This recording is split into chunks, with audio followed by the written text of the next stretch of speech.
Research Rocks. In this video we will see one more interesting video related on the office table. I purchased this office table from IKEA and currently I am facing the problem. My table is going down but not able to come up. So how to solve this problem? It's very simple tips and tricks. Come to the here.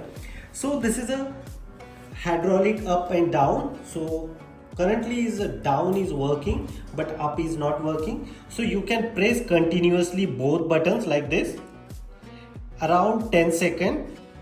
1 2 3 4 5 6 7 8 9 10. So and then after release and look at this, and then next, first of all you can do the down as a 0 level and then after try up and boom, your problem is solved.